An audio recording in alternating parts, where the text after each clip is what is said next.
गेल्या 2 आठवड्यात अवकाळी पावसामुळे शेतकऱ्यांचं मोठं नुकसान झालंय। धुळे जिल्ह्यातील साक्री, शिंदखेडा आणि शिरपूर या चारही तालुक्यांमध्ये अवकाळी पावसाचा तडाखा बसला असून सुमारे 26,000 हेक्टरपेक्षा अधिक क्षेत्रावर पिकांचं नुकसान झालंय।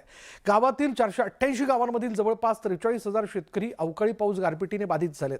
अवकाळी पाऊस आणि गारपिटीमुळे रब्बी हंगामातील गहू, कांदा, मका, ज्वारी, केळी तसंच पपई पिकांना मोठा फटका बसलाय आणि त्यामुळे शेतकरी चांगलाच आर्थिक संकटात सापडलाय। दरम्यान जिल्ह्यातील पीक नुकसानीचे पंचनामे पूर्ण झाल्यानंतर अंतिम अहवाल शासनाला पाठवण्यात येणार असून निधी प्राप्त झाल्यानंतर तो शेतकऱ्यांना वितरित करण्यात येणार असल्याची माहिती धुळे जिल्हा कृषी अधीक्षक सूरज जगताप यांनी दिली आहे।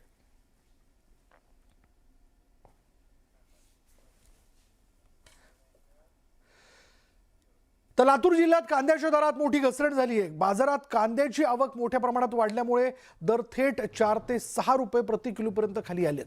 यंदाच्या हंगामातील हा सर्वात निच्चांकित दर असल्याचं व्यापारी आणि शेतकरी सांगतायत। दर कोसळल्यामुळे कांदा उत्पादक शेतकरी अडचणीत सापडला। उत्पादन खर्चही निघत नसल्यानं कांदा उत्पादक शेतकरी अडचणीत सापडलेत।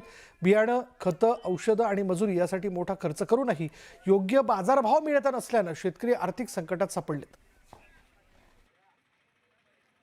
किलो तर कांद्याच्या रिकाम्या कट्ट्याची चालली की 2 रुपये किलो। त्यामुळे शेतकरी रोजगारी सुद्धा शेतामध्ये काम करायला नाही गेले। महिन्याला राशन भेटले, महिन्याला 1,500 रुपये भेटले। शेतकऱ्यांनी घरच्या घरी कामं कशी करावी? 2 रुपये किलो कांदा यांचं ते फोकट एक राशन वाटून ठेवले। 2 रुपये ते कशाचं फोकट आहे? शेतकऱ्याचं घेऊन शेतकऱ्याला वाटलं। ज्याला शेत आहे त्याला बी राशन आहे, नाही आहे त्याला बी आहे। कुठला रोजगारी सुद्धा मिळाला नाही।